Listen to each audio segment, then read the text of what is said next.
This video is sponsored by Neeraj publication. अगर आप भी इग्नू के स्टूडेंट हैं और आपको पढ़ाई के लिए हेल्प बुक्स की ज़रूरत है तो आप नीरज पब्लिकेशन की ऑफिशियल वेबसाइट पर जाकर अपने लिए हेल्प बुक्स को बाय कर सकते हैं। इनकी वेबसाइट के ऊपर ऑफर चल रही है। अगर आप 500 से ज़्यादा की परचेज करते हैं तो आपको डायरेक्ट 50% का ऑफ मिलेगा, और अगर आप मेरा कूपन कोड EB2023 को पेमेंट पेज के ऊपर डालते हैं तो आपको एक्स्ट्रा डिस्काउंट भी मिलेगा। Hello everyone, welcome to Enlighten Brains. Guys, आज की इस वीडियो में हम बहुत ही इंपॉर्टेंट टॉपिक के बारे में बात करने वाले हैं। एक्चुअली मैं आपको बताने वाली हूँ बहुत सारे इंपॉर्टेंट टॉपिक्स जो आपकी हेल्प करेंगे MGM 25 में अच्छे मार्क्स स्कोर करने में। मैंने आपको बताया था कि आपको प्रीवियस ईयर क्वेश्चंस को एक बार ज़रूर देख लेना है एग्जाम से पहले, क्योंकि इग्नो में क्या होता है कि वही प्रीवियस ईयर के क्वेश्चंस बार बार रिपीट होते रहते हैं। सो यहाँ पर मैंने कुछ ऐसे टॉपिक्स को निकाला है। ध्यान देने वाली बात यह है कि मैं क्वेश्चन नहीं बोल रही हूं, मैं टॉपिक बोल रही हूं, क्योंकि टॉपिक में से क्वेश्चन आता है। एक स्टूडेंट का मुझे मैसेज आया और बोला कि मैंने जो 2021 वाला क्वेश्चन पेपर चेक किया और जो 2022 वाला क्वेश्चन पेपर चेक किया, दोनों में कितना ज़्यादा डिफरेंस है। वहां पर तो क्वेश्चन मैच ही नहीं कर रहे हैं। देखिए, क्वेश्चन कभी मैच नहीं करेंगे बट टॉपिक ज़रूर मैच करेगा। एक टॉपिक में से डिफरेंट तरीके से क्वेश्चंस को बनाया जा सकता है। सो इसीलिए आज मैं इंपॉर्टेंट क्वेश्चंस आपको नहीं बताने वाली हूं, मैं आपको इंपॉर्टेंट टॉपिक्स बताने वाली हूं जिनसे मैंने प्रिपरेशन की थी और मैंने बहुत अच्छे मार्क्स स्कोर किए थे। सो चलिए वीडियो की शुरुआत करते हैं बिना टाइम वेस्ट किए।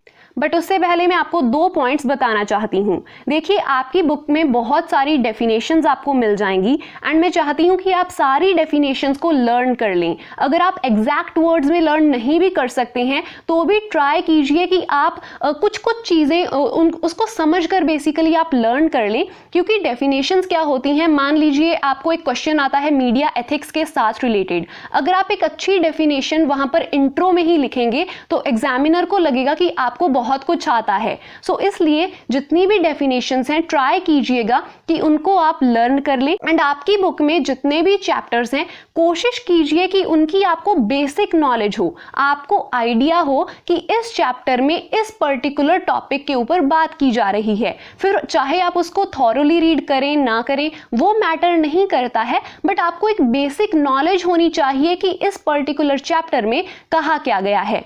इसी बात का ध्यान मैंने रखा था एंड ट्रस्ट मी, इससे मुझे बहुत ज़्यादा फायदा हुआ है, बहुत अच्छे मार्क्स आए हैं।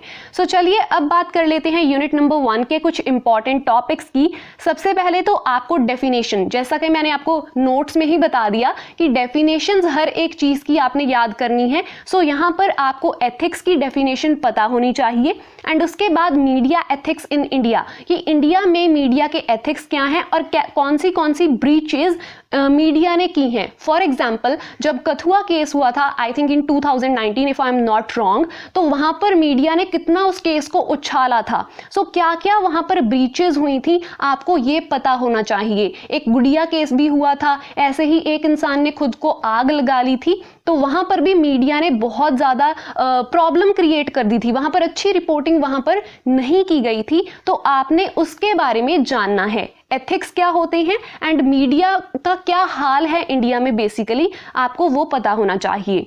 सेकंड यूनिट में से है हमारे पास एथिकल इशू, कि कौन से इश्यूज मीडिया फेस करती है। फॉर एग्जांपल, स्टिंग ऑपरेशन किए जाते हैं तो वहां पर क्या ध्यान रखना चाहिए एक रिपोर्टर को। सो ऐसी चीजों को आपने याद करके जाना है। थर्ड यूनिट में से आपको इमर्जिंग एथिकल एरिया वाले टॉपिक को याद कर लेना है and specially digital media ethics के बारे में आप पढ़कर जाइएगा। फोर्थ यूनिट में आपको एनेक्चर 1 को अच्छे से याद कर लेना है गाइस, बहुत इंपॉर्टेंट है। हो सकता है कि जब आप इसको देखें आपको कुछ समझ ही ना आए। मुझे इसको समझने में बहुत ज़्यादा टाइम गया था, बट अगर मेरा टाइम लगा तो मैं आपके लिए डेफिनेटली इसके ऊपर सेपरेट वीडियो बना दूंगी। आप 5 मिनट में समझ जाएंगे कि इस एनेक्चर में कहा क्या गया है।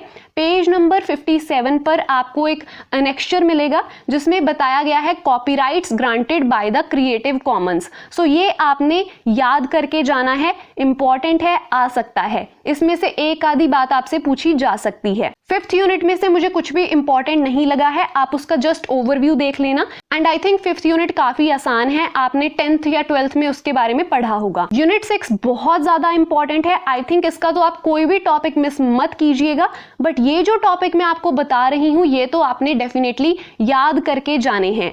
प्रेस फ्रीडम का हिस्टोरिकल ओवरव्यू क्या है, इसमें एक अमेरिका के साथ रिलेटेड टॉपिक आता है, उसको भी आपने अच्छे से याद कर लेना है।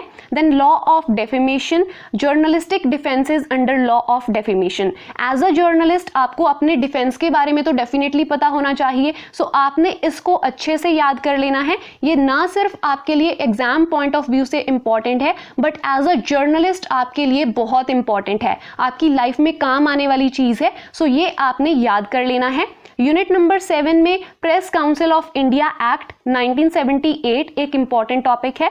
यूनिट नंबर 8 में कोड फॉर टेलीविजन, सो ये आपने सभी कोड्स को याद कर लेना है। इसमें कुछ पर्टिकुलर चीजें हैं जैसे electronic media monitoring centre, advertising code, new broadcasting standard authority, जो पहले इसके बारे में पूछा जा चुका है, सो आप इसके ऊपर अच्छे से फोकस कीजिएगा। Then we have unit number 9, evolution of growth of IPR, intellectual property right. So इसके बारे में भी आपको नॉलेज होनी चाहिए। इसमें कन्वेंशंस आती हैं जैसे पेरिस कन्वेंशन हो गई, बर्ने कन्वेंशन हो गई, तो आपने उन सारी कन्वेंशंस को याद कर लेना है। ऑल्दो याद करना मुश्किल है, बट इतना भी मुश्किल नहीं है, अगर मैं याद कर सकती हूँ तो आप भी कर सकते हैं। ये बर्ने कन्वेंशन ऑलरेडी एग्जाम में आ चुकी है, तो आप इसको भी एक बार अच्छे से याद कर लीजिएगा। पेरिस कन्वेंशन भी इंपॉर्टेंट है, जितना भी उसमें कन्वेंशंस दी गई हैं आप उसका एक ओवरव्यू जरूर ले लीजिएगा।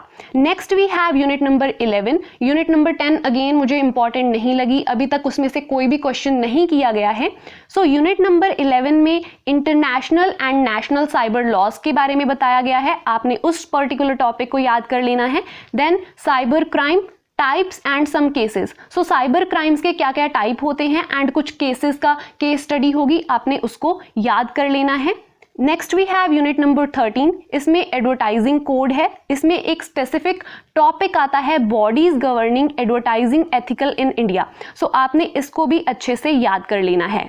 Next we have unit number 15, इसमें बहुत सारी केस स्टडीज हैं एडवर्टाइजिंग एंड पीआर के साथ रिलेटेड। लास्ट ईयर इसमें से क्वेश्चन पूछा गया था एंड आपने भी केस स्टडीज को याद कर लेना है।